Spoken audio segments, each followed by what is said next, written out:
Channel. I'm so happy to be back on my Sony camera. James so kindly bought me a new lens, so we're back to better quality videos and I'm just so happy about it. So in today's video I thought I would film the mum tag. So this tag was created by the lovely Emily Norris and it's called the brand new mum tag 2019, and I will leave all the questions down below in case you want to film this as well and join in on the tag. But I just thought this was really good, a really good video to film, and some of the questions are really good and I thought they would be really good to answer so that you could get to know me a bit more as well. So the first question is your favourite mum hack. Now I don't really think I have any hacks. I mean, I probably do, but I just literally can't think for the top of my head. I don't know if this is really like a hack or, you know, it's just something that I always do, but if I know we're going out somewhere very early in the morning, I will always make sure that I get up and get ready before Harrison wakes up, get everything sorted, prep his breakfast and the clothes for the day that he's going to wear, and then we can just come down, eat breakfast, dress him, and then we can get out and be on our way. Another hack that I would probably say is if I'm changing Harrison, now this is probably just something, this might not be a hack, this might just be common sense, but if I am going to change Harrison's nappy, he hates it, so I will put the nappy under the dirty nappy, if you get what I mean. So lift him up, put the nappy under, clean him, take away the dirty nappy, put the fresh one on, and it literally takes me a minute, if that, like 2 minutes. So quick and so easy, and it's definitely a hack that I have been doing since day one really, more so since he started like moving around because he hates having his bum changed. So that's definitely something that I always do. So the next question says, most embarrassing mum moment. Now I've probably got a few, but this is the most recent one that I can think of. I was out the other day, I think I was out shopping or something, and I was wearing a similar shirt to this, and I was just minding my own business, just walking, and next thing I know, I look down and like probably pretty much my whole boob was pretty much on show. Like 2 or 3 buttons had come open. I'm not even joking, literally like my whole boobs were out, like both of them were just like out on show. Probably had a little of a nip slip as well, I don't know, but I have no idea how long they were out, but they were out. And that's the only one I can think of that's most recent, and it was quite embarrassing because I was wondering why people were staring at me, and I was just like, oh my god, why is everyone staring at me? Well, Jade, if you put your tits away, then people wouldn't stare. Next question says, what part of the day do you love the most? I love waking up. I mean, I love every part of the day that I spend with Harrison and just, you know, but I love going into his room when he's just woken up, and I love going into his room and seeing him just there smiling. And sometimes I do bring him into my bed if he wakes up quite early, and we just lie in bed and we chill and we snuggle and we watch a bit of TV. And I definitely say that's my favourite time because I just love it. It's such a lovely moment. We mostly do that on like the weekends, so Harrison will get into our bed about 7 o'clock and we'll just snuggle, all 3 of us, me, Harrison and James, and watch a bit of telly and have a cuddle, and I love it. It's like my favourite time. It's my favourite thing to do before we start the day. So the next question says, what part of the day do you like the least? Now, I had to really think about this one because there's not something that I hate. There's not something that's my least favourite part of the day. The only thing I can think of is the fact that I have to do so much washing and I just don't look forward to it. It's my least favourite thing to do is doing the washing and folding clothes, putting them away. I just really don't like that. It's not something I enjoy. And that's got to be the part of the day that I least like, is just doing the washing. And generally I have to do that most days. So I just really don't look forward to that bit. Next question. The worst thing someone said to you when you were pregnant. I can think of a million things that people said to me when I was pregnant that just wasn't very nice. I'd probably say it was when I was in Cardiff with my sister and I was like ready to pop basically. I think I was like 32 weeks pregnant. I'm not entirely sure, but I was like you know, I was ready to have the baby. I was ready to have Harrison. And me and my sister we were in Cardiff for the weekend. We were in the shopping centre and I was walking to the toilet because I needed a wee. I was so desperate. And a woman just says to me, "Oh my God, when are you due? Are you having triplets?" And I was like, "No, just one baby." And I just think it's so rude when people say to you like, "Oh, are you having twins? Are you having triplets? Is there more than one baby in there? Oh my God, you're so big." Like, yes, I know that. But it's not just a baby that I'm carrying. I'm carrying fluid, you know, I'm carrying placenta, all sorts of things. It's not just a baby in there. Like, the baby isn't the size of my belly. The baby's probably about this big. I just find it so funny that when people say things like, "Oh my God, you're so big," like, it's so rude. Like, I would never ever say that to someone. Like, yeah, but that's definitely one of the worst things someone said to me was, "Oh my God, are you having triplets?" Like, was I really that big? Did I look like I was having triplets? Next question. Baby name you didn't agree on. There's loads. There's probably loads. I really liked the name Noah. James hated it. I liked the name Alpha. I don't think James liked that. Pretty much every name that I liked, James didn't like. So the only name we agreed on was Harrison. So yeah, there was loads of names that we didn't agree on. The next question says, do you co-sleep? No, I've never really co-slept ever at all with Harrison. There's been the odd few nights where he's come into our bed and he slept in our bed.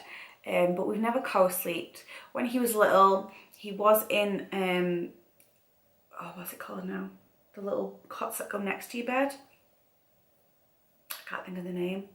I suppose that's classed as co-sleeping, but he was in his own bed, not in our bed. I'm just a bit funny on it. I don't really like it. I mean, now he's a bit older, it's not an issue, but when they're really tiny, it just doesn't sit with me. It's not something I'm comfortable with. So no, we didn't co-sleep at all. Next question says, something you've bought you never used. Lots of things.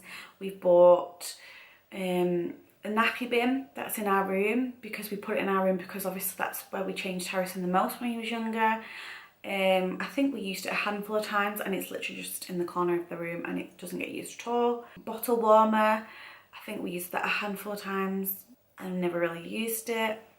Baby bouncer, never used that at all because we had the sleepy head, so we always put Harrison in that. Yeah, I'd say the one thing that we definitely didn't use at all was a baby bouncer. It just never got used. The next question, 3 hospital bag must-haves. So I'm trying to think, something that I had in my hospital bag that I used a lot. Definitely say maternity pads, like a crap ton, loads, because you will bleed loads, like you will need loads. I would probably say even not to get the maternity pads, maybe just get like, you know, the like pull-up knickers that you can get. They're like nappies for mums. I'd say those because they would be fantastic. I wish I would have got those now, but definitely loads of maternity pads. I'd definitely say lots of nappies, of course, because you're going to be changing the baby a lot. And trying to think of what else that I put in my hospital bag that I just could not have lived without. I would say pyjamas, but I didn't really wear pyjamas because it was so hot in the hospital. I literally just slept in my brown knickers because it was so damn hot. I think the third thing would definitely be like snacks and stuff, because I was always hungry and because I was like starting to breastfeed as soon as Harrison was born. And obviously you're more hungry and stuff and you need all the calories and water, so lots of water, lots of snacks. Just if you're hungry, eat. Just eat and eat. That's all I ever did. I literally can't think of anything else. But I'd definitely say lots of nappies, lots of maternity pads, lots of snacks. Yeah, I'd say those are the 3 things that I couldn't, obviously, that would like definitely a must have, I think. So the next question says, are you a routine mum or a go with the flow mum, and what does bedtime look like? I would say I'm definitely more a routine mum, but sometimes I do go with the flow. Like, I'm not like a strict routine mum. Like, I don't always follow it. I mean, I do follow a routine every day, but like, you know what I mean? Some days we just go with the flow because sometimes we might go out for the evening, or we've been to my mum's for a visit, and you know, we're not like, oh my god, we need to get home for bedtime. Like, if we end up staying a bit late, that's fine, you know what I mean? But I definitely would say that I am more of a routine mum, because I just think routine is definitely key, because it just helps the day run smoother. Like, if Harrison doesn't have his nap, then the day will be all hell will break loose. If he doesn't go to bed on time, you know, if he doesn't eat on time, he'll be cranky. He knows when it's time for his nap, and he knows when the food's coming and when it's, you know, time to eat and stuff. So I definitely say that sticking to a routine is key, and it works for us so much. It just makes life so much easier. So the next question says, what type of labour did you have, and what pain relief did you choose? So I had a cesarean, a C-section. It was kind of out of my hands, really. Well, I guess it wasn't really, because Harrison was breech, and they did give me the option to have a natural birth, but obviously a breech birth, so he would have come out feet first, which I wasn't really keen on the idea because of all the complications and things. It could have just ended up in an emergency cesarean anyway, so I just thought, that's fine, I'll just have the cesarean. So it was kind of like an elective cesarean, but not, if you know what I mean. So I had a cesarean, and obviously I had, I think I had a spinal block. I don't think I had epidural. I definitely think it was the spinal. So that's the kind of pain relief that I had. And obviously I felt nothing. But yeah, so I had a cesarean, and I had, I think it was either a spinal block or epidural, I can't really remember. So the next question says, have you ever been mum shamed? Now, I was thinking about this one, and I don't know, I don't think I have. But then when I think about it, I probably have. That's right. I remember when I was in Asda. It was actually not that long ago, actually. It was a few weeks ago. My sister was down, and we'd gone into Asda. We were looking around Asda, we were doing some shopping or whatever. And as I was walking around, an older lady, like, you know, like, I don't know, maybe 80 odd age, I gave Harrison my phone so he could watch Peppa Pig, because he was being really cranky. He didn't want to go in his pram. He was running around everywhere, and he was just being manic. So I put him in his pram, and he was kicking off. I gave him some snacks, and I gave him my phone so he could watch Peppa Pig. And I'm guilty of being that mum who does that every now and again to keep their child quiet. And this woman, she walked past, and she was like, oh my god, I've never seen that before. Like, why? She was, I can't remember exactly what she said, but she was basically saying on the lines of like, how can you even let your child watch stuff like that? How can you even just give your child a phone and not even like paying the child any attention, or something on those lines? But she looked really shocked, and she was just basically looking at me in disgust. And that's the only time I can think that I've been mum shamed. And I just was like, he's having a tantrum.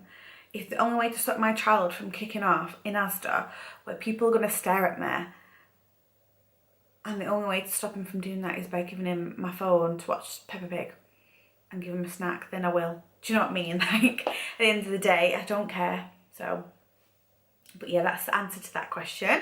So the next question says, the biggest challenges you faced since becoming a mum? I definitely say my biggest challenge that I've overcome and that I've faced is postnatal depression, because I feel like I'm still going through it. Like, and obviously it's not really classed as postnatal depression now, because, you know, it's just depression. But I would definitely say just a lot of things, becoming a mum in general, adapting to mum life, you know, my new body and all that kind of stuff. But I definitely would say like facing with postnatal depression and overcoming that and stuff. And I feel like I'm on the other side now, and I've got through it, but it was a really tough time, really tough couple of months. But I definitely would say that was one of the biggest challenges, is becoming a mum for me, was going through postnatal depression, and not just postnatal depression, but just like adapting to being a mum and my new body and all the stretch marks and the scars that I have, and my stomach's different and it's not what it used to be. And I definitely think that that is a major one. So those two, I can't pick out of both because they're both like the biggest challenges that I faced. So body image and postnatal depression. So the next question says, the best bit of advice you've ever been given and the biggest piece of advice you'd give to a new mum. So I would definitely say the best advice that I've been given is when Harrison was a newborn and I was comparing myself to other mums, and other mums were slimmer than me and their bodies were back to normal and mine wasn't, and they're doing this and they're going out all the time with their children and I'm not. And I had really bad mum guilt from that, and lots of people was telling me, do not compare yourself to other mums. Like, every mum's different, everyone's different, everybody's different. You know, just because someone goes out all the time with their children doesn't make you a bad mum for not going out all the time with your child and stuff like that. And I always got that into my head, and I was comparing myself to other mums.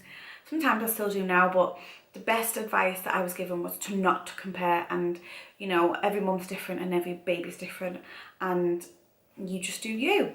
So the biggest piece of advice I would give to a new mum would be to always follow your instincts. I was always in and out of hospital with Harrison when he was younger, and I'm not even joking, we probably went to the hospital every weekend for a month when he was first born. And you're probably thinking that's a bit mental, that's a bit crazy, like why? But we knew that something was wrong with Harrison, and he was always just really poorly, and there was just always something, and we were in and out of hospital with him all the time. And some people probably think, oh, that's a bit excessive, you don't need to be going to the hospital all the time. But if you deep down know that there's something wrong with your child and you've got this motherly instinct and you just have a gut feeling, then just go with your gut feeling and don't listen to what everyone else thinks.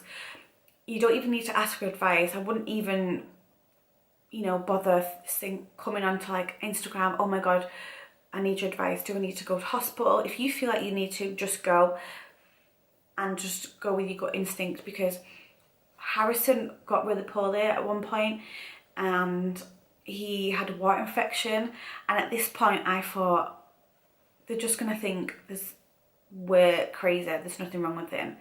But I thought, do you know what, no, I'm going with my gut instincts, he's not right. And we took him to A&E, and then we ended up spending our week in hospital because he was really poorly and he had a bad water infection. So my best advice would be to go with your gut instinct and don't listen to anyone, what everyone else tells you. If you feel like there's something wrong with your child or anything or whatever, then just go with your gut instincts, definitely, 100%. So the next question says, and the last question, who's your mum crush and who do you tag? So I would say my mum crush is Anna Jolie now.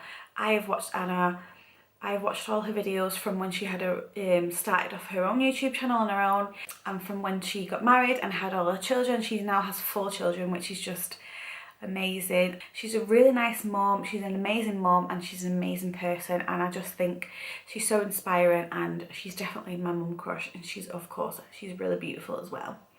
So I'm going to tag 3 people to do this video as well. So I tagged Juliettes Dudley, Beingmrsdudley is her Instagram and YouTube handle. I also tagged Zara Baird from Motherbyrdblog.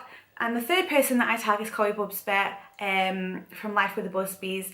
I will leave all the Instagram and YouTube handles down below. But yeah, I tag all those 3 ladies. So if you want to join in, then I would love to see your videos on this. But yeah, that's the end of the video. I actually really enjoyed this tag. I love doing this video. So thanks to lovely Emily for creating this tag. But I hope you enjoyed this video, guys. Make sure that you do give it a big thumbs up if you did enjoy it, because then it lets me know that you enjoyed this video and I can do more like mummy tag videos. And if you're not subscribed to my channel, then make sure that you do subscribe before you leave, because it's free and it doesn't cost you anything. It takes a second And don't forget to have the little notification bell on as well. Then every time I upload a video, you will get notified. I always upload twice a week, sometimes 3 times a week. I actually uploaded 3 times this week, so you got a cheeky bonus video. And if you're not following me on Instagram, my Instagram is harrisonandme_, and it's the same for my Facebook without the underscore, so just Harrison and me. And my Twitter is Jade_Tomlinson X, like a kiss. If you don't have a YouTube channel and you want to join in and maybe you want to answer some of the questions, like leave them down below, the comments down below, like the answers to some of the questions. I would love to read them and we can have a little chat down there in the comments and see what your answers are. So yeah, leave comments down below. But thank you for watching, guys, and I will see you in my next one. Bye, guys.